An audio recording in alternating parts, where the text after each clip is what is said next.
Bonsoir à tous. Maintenant, posons-nous une autre question pour aller plus loin et conclure. Quelle fut la conduite et la réaction d'Abraham et sa femme Sarah à la promesse divine? Voyons Genèse chapitre 16, versets 2 et 4. Et Sarai dit à Abraham, voici, l'Éternel m'a rendu stérile. Viens, je te prie, vers ma servante. Peut-être aurai-je par elle des enfants. Abraham écouta la voix de Sarai. Il alla vers Agar et elle devint enceinte. Quand elle se vit enceinte, elle regarda sa maîtresse avec mépris. Voilà. Abraham, comme Adam, se sont fait piéger par leur femme, leur épouse, Ève et Sarai. Tous deux ont mangé le fruit de la connaissance du bien et du mal. Ève en prenant le fruit de l'arbre, Abraham en couchant avec Agar dans une relation adultérienne, Agar symbolisant la fuite. Et le mot Agar, le nom Agar signifie fuite. N'est-ce pas ce qu'Adam a fait lorsque il a péché? Il a fui. Il est allé se cacher. N'est-ce pas? Donc, Adam, Abraham sont dans deux situations spirituelles pratiquement identiques. Dieu avait dit à Adam, soyez féconds, multipliez et remplissez la terre. À Adam, à Abraham, il avait dit,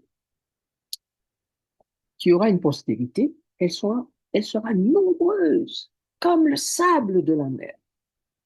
Donc les deux avaient reçu, en essence, la même mission, celle d'avoir une nombreuse postérité sur la terre. Voyez-vous, chers amis, Dieu promet un fils à Abraham. Abraham choisit avec Sarah d'avoir un sexe par l'intermédiaire, d'avoir un enfant, pardon, un enfant, un fils par l'intermédiaire du sexe. Dieu n'a jamais eu l'intention d'avoir des fils et des filles exerçant la royauté avec lui, nés de la chair, nés par l'intermédiaire du sexe. Il est impossible pour des êtres charnels d'exercer dans le perpétuel divin. Impossible. Il n'y a que les esprits, les anges, qui peuvent œuvrer perpétuellement sans jamais s'arrêter dans tout l'univers et gérant ainsi cet univers avec le Dieu créateur. Donc, les hommes, l'humanité ne peut pas être serviteur ou servante de Dieu en étant humanité. Le service ne peut pas être dans le perpétuel, il ne peut être un service temporel. Adam et Abraham ont donc fui leur responsabilité, celle de respecter la parole ou la promesse divine, quoi qu'il en coûte. Dieu a dit, je vais te donner, je vais faire. Il fait, ne mange pas le fruit de l'arbre. Il fallait simplement se responsabiliser, faire exactement ce que Dieu dit ou s'attendre à ce que Dieu accomplisse sa parole, la promesse qu'il avait faite.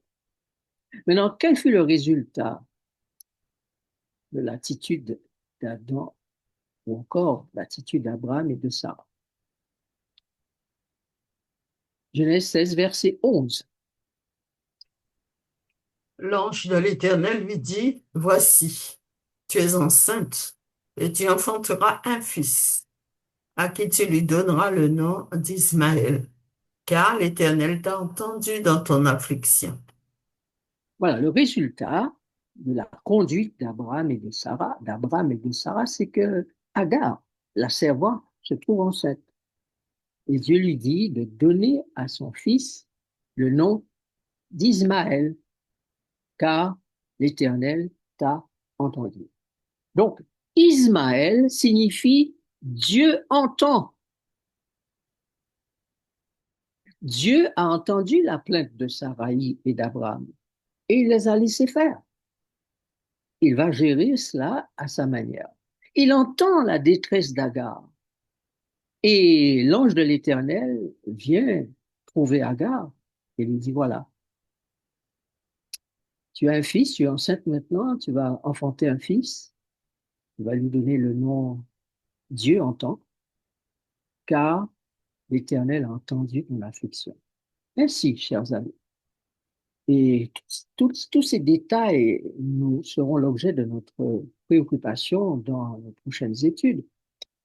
Mais ce que nous pouvons dire ce soir, parce qu'il nous faut terminer, l'humanité affligée et repentante va quand même bénéficier de la grâce divine. Je reprends. L'humanité affligée, symbolisée par Agar et son fils Ismaël, va quand même être entendue de Dieu et bénéficier de la grâce divine. Ismaël va donner naissance à 12 patriarches, une génération, une descendance nombreuse. Ce sont les enfants d'Adam qui ont été piégés, symbolisés par le même processus, le piège dans lequel Abraham est tombé avec Agar. Enfant né dans le péché. Rappelez-vous toujours de cela, mes amis.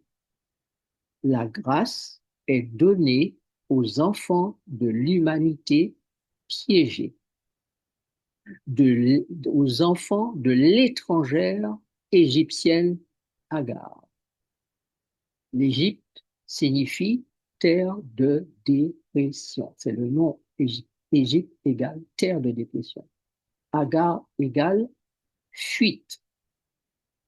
Donc les enfants qui fuient Dieu à cause du péché, les enfants devenus euh, euh, pécheurs à cause de l'utilisation faite de la chair, symbolisent donc enfants en fuite, enfants affectés par le péché, enfants pour lesquels le Père aura une grande compassion. Et ces enfants-là vont bénéficier de sa grâce parce qu'ils ont été piégés, parce qu'ils ont été trompés.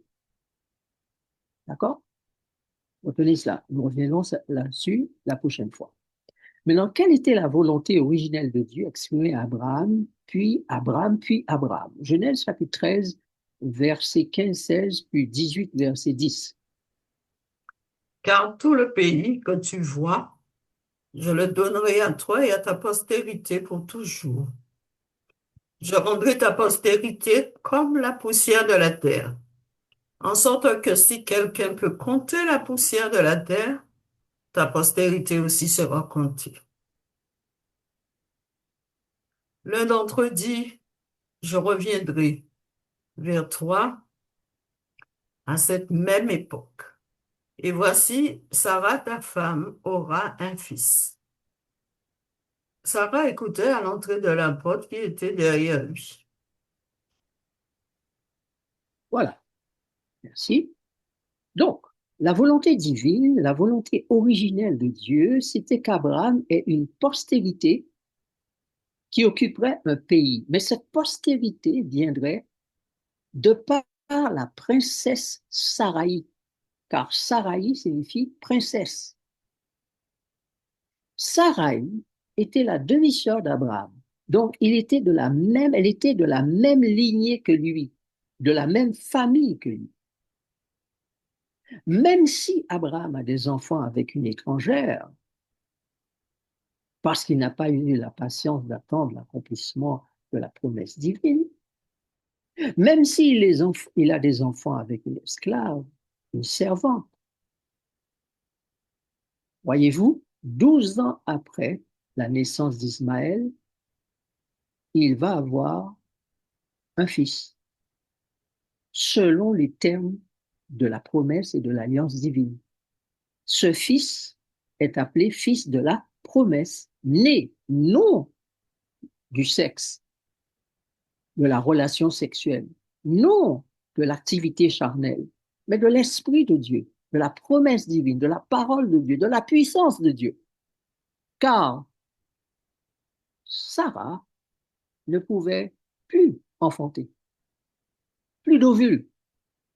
Il a fallu donc un miracle, une intervention divine pour que Isaac naisse.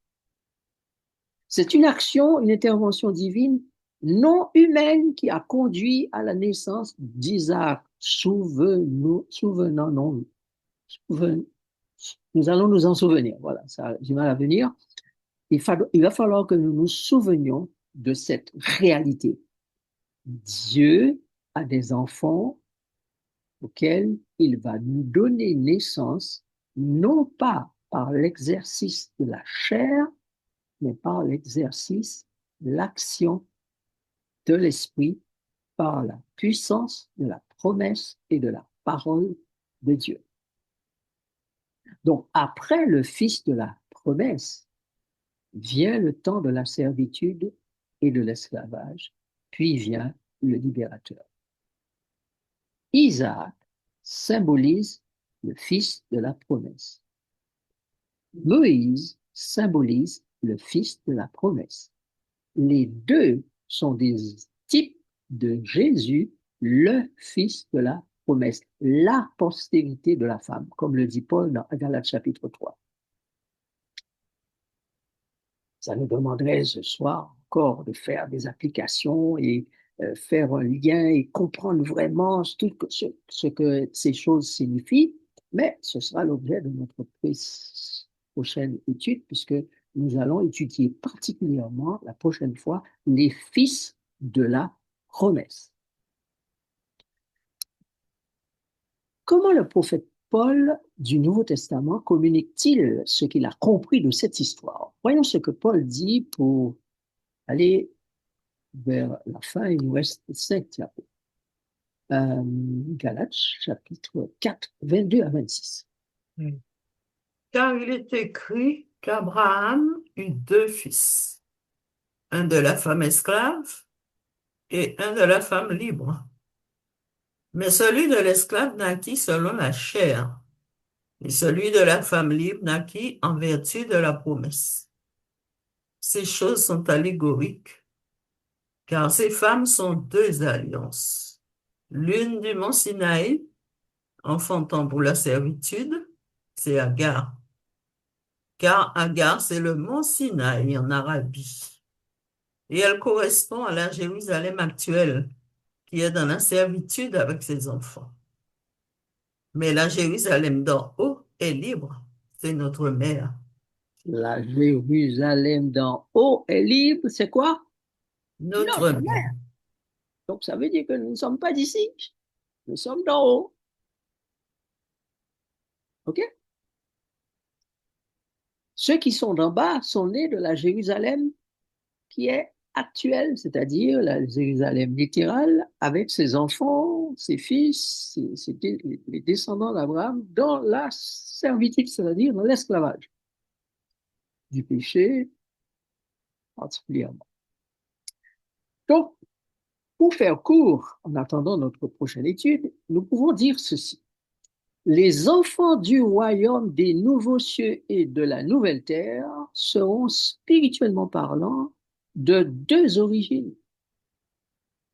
Des enfants qui auront une mère qui s'appelle la Jérusalem terrestre, ou Agar, mère de la servitude, et des enfants qui auront une mère qui s'appelle la Jérusalem d'en haut, la Jérusalem céleste, donc symbolisée par Sarai, ou Sarah plutôt, mère de liberté, qui est donc d'origine divine, dont l'enfantement est d'origine divine. Donc, Paul a compris que ces deux femmes symbolisaient quelque chose, étaient des allégories concernant quelque chose de bien plus grand, de bien plus important qu'on appelle la réalité. Donc, il a traduit l'ombre dans la réalité. Il nous a fait cette traduction-là. Nous l'avons sous les yeux. Et c'est ainsi que nous devons faire pour l'ensemble des histoires de l'Ancien Testament. Il nous faut trouver en dehors de l'homme, au-delà de l'ombre, la réalité. Donc, ne manquez pas la prochaine étude. Cependant, la Jérusalem céleste, nous allons comprendre tout cela. Si vous n'avez pas compris ce soir, vous comprendrez la prochaine fois, ce sera beaucoup plus clair, puisqu'il nous faut aller étape par étape, on ne peut pas tout dire au même instant. Cependant, disais-je donc, la Jérusalem céleste, après avoir enfanté les enfants de la promesse, accueillera, grâce au sang de l'agneau, grâce au sacrifice fait, grâce à la miséricorde divine, grâce à la grâce disponible par le calvaire, les enfants de l'étrangère, les enfants de l'étrangère, symbolisés par Agar, les enfants qui sont allés de l'Égypte, terre de dépression, à l'Euphrate, terre de liberté ou encore de fertilité. Donc, le royaume des cieux s'apprête très bientôt à accueillir deux lignées. Et Abraham a eu deux descendances, Agar et Sarah. Les deux lignées sont, un, les enfants de la promesse et les enfants de l'étrangère. Les enfants de la Jérusalem céleste et les enfants de la Jérusalem terrestre.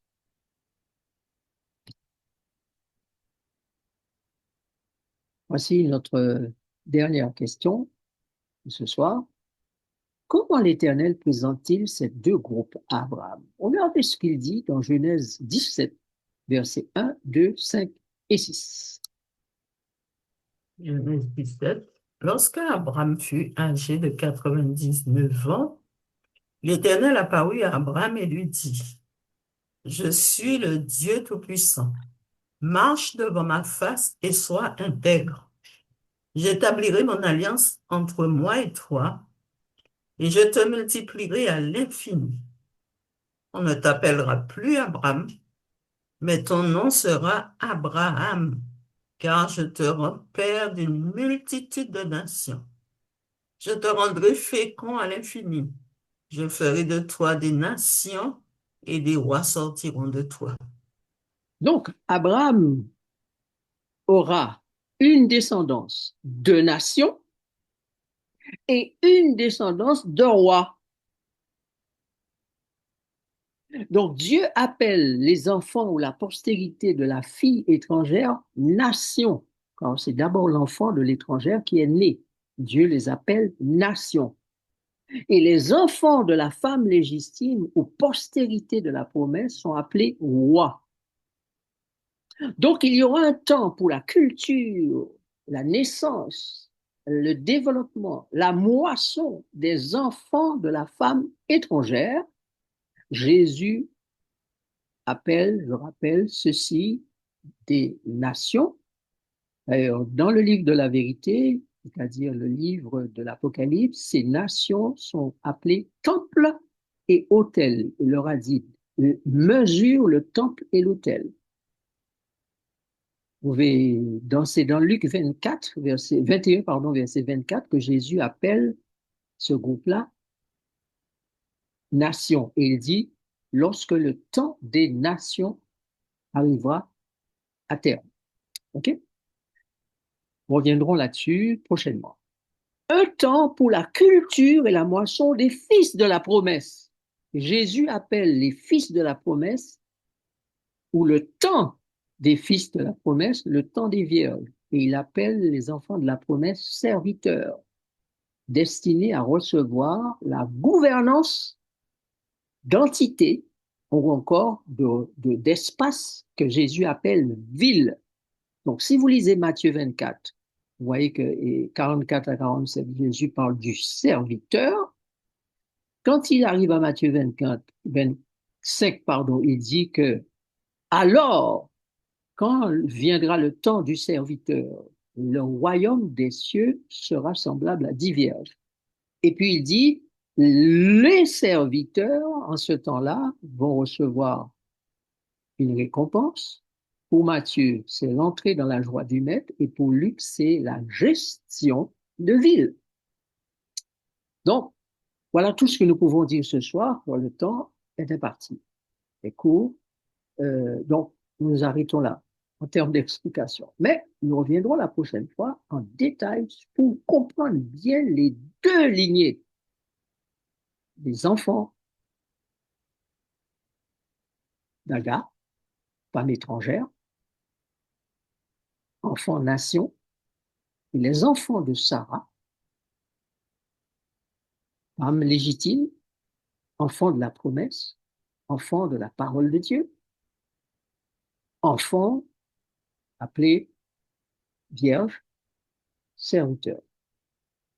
En conclusion, que devons-nous comprendre? Trois choses. Dieu fait savoir à Abraham qu'il a comme objectif d'avoir un peuple nombreux qu'il appelle nation. Deux, deuxième objectif, avoir un groupe, un peuple qu'il appelle roi. Troisièmement, le premier groupe héritera la terre promise et le deuxième gérera des royaumes, puisqu'ils sont appelés rois, et qu'ils auront des royaumes. Quatrièmement, le premier groupe bénéficiera de la bonne nouvelle de l'Évangile par la proclamation de la parole de Dieu, l'action de l'Esprit de Dieu, l'accomplissement des promesses pour les attirer, et ils recevront aussi le bénéfice de l'intercession du Christ pour qu'ils soient donc bénéficiaires de tous ces mérites. Par contre, le deuxième groupe sera déclaré pur, lavé, blanchi, vierge, serviteur fidèle, né de l'Esprit, possédant la plénitude de l'Esprit. Racheté, prémisse, saint, irréprochable, enfant de la promesse, gestionnaire de biens du roi et roi eux-mêmes. Voilà donc ce que nous devons comprendre succinctement, brièvement ce soir. Nous étalerons en explication les prochaines fois pour que les choses soient plus claires. Donc, le samedi 20 septembre à 15 heures, nous allons entrer dans les détails de ce plan et du processus divin, des processus divins. Vous et moi, en plus d'être attachés aux doctrines et traditions d'une Église, devront comprendre mieux le plan divin pour le temps des vierges. Voilà ce qu'il faut absolument comprendre. Nous ne sommes plus au temps en 1844 ou avant 1844 ou au temps des disciples. Nous sommes au temps des vierges et nous devons comprendre le plan divin pour le temps des vierges. Donc, préparez-vous à un changement radical de votre mode de pensée. Un virement à 180 degrés sera nécessaire. Il faudra désapprendre pour réapprendre. Car Dieu nous a révélé les choses dans l'Ancien Testament et nous semblons ne pas vouloir les comprendre alors que ce sont des choses qui sont destinées pour notre époque. Donc, l'intelligence doit nous être donnée pour comprendre ces choses et nous mettre au diapason avec l'Esprit de Dieu. Voilà, nous allons prier. Seigneur, nous te remercions pour ce que tu nous as enseigné ce soir à travers ta parole. Tu nous as révélé de grandes choses à travers les écrits de l'Ancien Testament, les prophéties de la Genèse et d'autres prophéties bibliques. Nous prions que tu nous aides à comprendre ces choses, à en avoir la maîtrise et à savoir exactement ce que tu attends de nous qui vivons à la fin des temps, ce que tu attends comme service, comme ce que tu attends comme adoration et autres. Merci de nous éclairer, nous rendre intelligents, nous donner l'intelligence de ces choses pour que nous puissions participer avec toi, entrer dans ton plan comme nous le devons. Nous te remercions au nom de Jésus. Amen.